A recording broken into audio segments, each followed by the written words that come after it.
Queridas amigas, bienvenidas a Mamá de Palabra.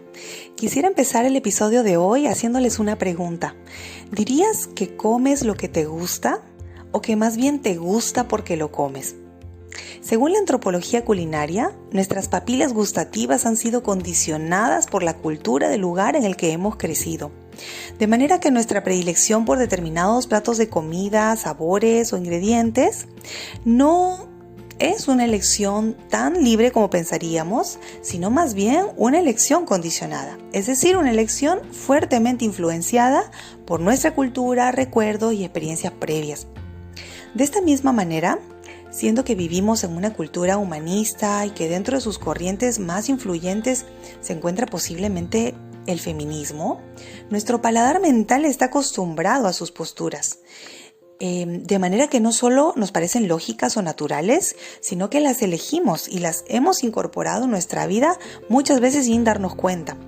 Sea que te identificas o no como una mujer feminista, estoy segura, mi querida amiga, que en mayor o menor medida has incorporado sus perspectivas en cuanto a tu femineidad, a tu rol en la sociedad y seguramente también en cuanto a tu maternidad.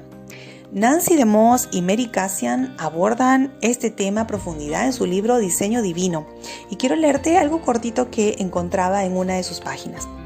El feminismo ha sido el ítem característico del menú cultural de las últimas décadas. Ha sido el alimento básico de nuestra dieta. Se ha vuelto conocido para nosotras y estamos acostumbradas a él. Puede que estés pensando: Katia, si este es un podcast sobre maternidad, no entiendo qué hacemos hablando de feminismo. Bueno, yo creo que es muy relevante hablar de este tema, porque si hay un área de la vida de la mujer de hoy que refleja la influencia de esta ideología, ese es justamente la maternidad. Lo primero que quisiera comentar, y que seguramente sabes ya de sobra, es que el feminismo, o feminismos deberíamos decir, porque actualmente no existe ya una sola línea de pensamiento, no es el de la primera ola, ¿no? Que efectivamente conquistó para nosotras derechos fundamentales como el derecho al voto, a la educación, a la propiedad, entre otros, ¿no? Sino que se ha convertido en una ideología y como tal tiene una interpretación particular del mundo, de la sociedad, de nuestra identidad como mujeres, de nuestros roles y por supuesto también de nuestra maternidad. Quiero comentarte algunas expresiones feministas que encontraba en la web. Dice así: la maternidad es un mecanismo de control del patriarcado. El deseo de ser madres ha sido implantado por el patriarcado, de modo que es una proyección del deseo de otros. La maternidad es el encadenamiento de la mujer a las normas sociales que la convierten en un eterno menor de edad. El problema de la mujer siempre ha sido un problema de hombres. Esto que acabo de leerles corresponde a expresiones de Simone de Beauvoir, que fue una filósofa francesa del siglo XX, precursora de la segunda ola del feminismo, y cuya influencia además ha sido tal que aún en el discurso feminista actual tú vas a reconocer claramente la línea de pensamiento de Simone de Beauvoir, aunque muchas de estas mujeres feministas tal vez nunca oyeron hablar de ella o no tienen idea siquiera de quién fue esta filósofa francesa, ¿no? Ahora les leo algo más actual. Dice una escritora española, Esther Vivas: la maternidad debe ser feminista, hay que rescatar a las madres del patriarcado. De otro lado, una web feminista mexicana dice: históricamente el patriarcado ha utilizado la maternidad como un instrumento para controlar el cuerpo y el destino de las mujeres. Y por último, llamaba mi atención las expresiones de una periodista argentina que decía que debido a la sociedad patriarcal, la mujer está condenada a cuidar de sus hijos. Como se darán cuenta, aunque estos comentarios corresponden a mujeres de distintos tiempos y contextos, tienen varios puntos en común que valen la pena analizar. Lo primero que llama mi atención, no sé si a ustedes, pero dentro del discurso feminista tú vas a encontrar siempre la palabra patriarcado como una de las que más se reitera. Y a decir de la mirada feminista, Las mujeres vivimos en un sistema social donde el varón goza de una posición de poder y ejerce dominio sobre la mujer.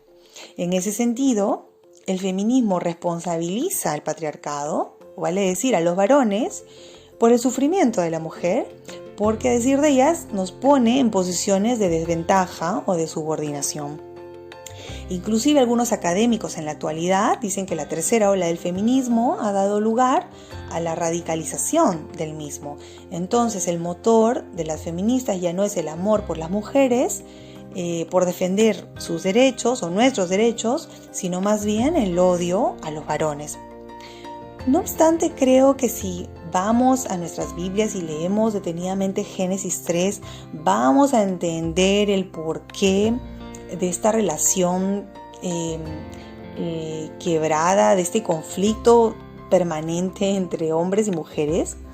Me pregunto si en verdad nos hemos convencido de que el varón es responsable del sufrimiento de la mujer. ¿Cómo lo ves tú? ¿Dirías tú que la mujer sufre debido al varón o debido a que vive en una sociedad gobernada por varones? Bueno, vayamos a la palabra de Dios. Santiago 4:1 dice: ¿de dónde vienen todos los conflictos y peleas que hay entre ustedes? Vienen de ustedes mismos, de sus deseos egoístas que siempre están librando una guerra en su interior. Jeremías 17:9 dice: más engañoso que todo es el corazón y sin remedio, ¿quién lo comprenderá? Lo he leído en la versión de la Biblia de las Américas. Romanos 3:10 al 12, Pablo dice, citando un texto del Antiguo Testamento: como está escrito, no hay justo ni aun uno, no hay quien entienda, no hay quien busque a Dios. Todos se han desviado, a una se hicieron inútiles, no hay quien haga lo bueno, no hay ni siquiera uno. La palabra de Dios es clara en decir que la maldad que opera en el corazón del ser humano y la corrupción del ser humano no discrimina si somos hombres o mujeres, o si somos varones o mujeres. ¿O acaso en verdad pensamos que la mujer es mejor, más buena, más decente, menos mala que los varones? ¿Acaso no sometemos también nosotras a otros cuando estamos en una posición de poder?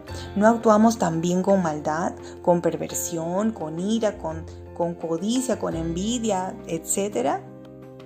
Yo estoy segura que esto no tenemos que hablar mucho, porque las mujeres todas, de alguna forma, hemos experimentado dolor también a causa de otras mujeres.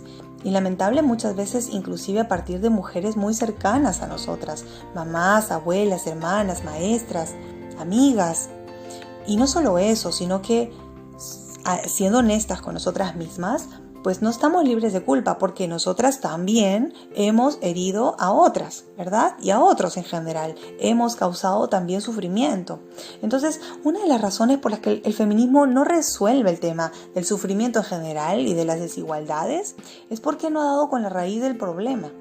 Apunta al enemigo equivocado. Y en la medida en que sigamos culpando al patriarcado o a los varones de las situaciones que nos son adversas, pues solamente vamos a generar o a propiciar un surco cada vez más profundo entre hombres y mujeres, olvidando que fuimos creados para vivir en comunión, para vivir en unidad y reflejar de maneras diferentes los atributos de Dios, ¿no? De un Dios que nos hizo además a ambos a su imagen y semejanza. Entonces, en el siguiente episodio quiero que ahondemos un poquito acerca de la influencia del pensamiento feminista, específicamente en la maternidad, pero por hoy quiero dejarlas con algunas preguntas. ¿Qué dirías tú en cuanto a tu propia vida? ¿Has adoptado perspectivas del feminismo? ¿Tiendes, por ejemplo, a culpar a otros, a los varones, por las circunstancias que te han sido difíciles o que te han traído sufrimiento? ¿Estás apercibida de tu propio pecado tanto como lo estás del pecado de los que te rodean? ¿Y qué piensas sobre la maternidad? ¿Crees que has perdido parte de tu identidad como mujer al convertirte en mamá? ¿Piensas que invertirte, por ejemplo, en la crianza de tus hijos es una condena o un desperdicio de tus capacidades, de tu tiempo? ¿Crees que los hijos limitan el desarrollo personal de una mujer? Y por último, me gustaría que te preguntes a ti misma, ¿tu maternidad es un lugar de disfrute o es más bien un lugar del que te quieres liberar? El Salmo 19:12 dice, ¿quién podrá entender sus propios errores? Líbrame de los que me son ocultos. Con esas meditaciones las dejo el día de hoy. Espero que me acompañen en el próximo episodio de Mamá de Palabra, donde cerraremos este interesante y polémico tema. Cariños para cada una de ustedes.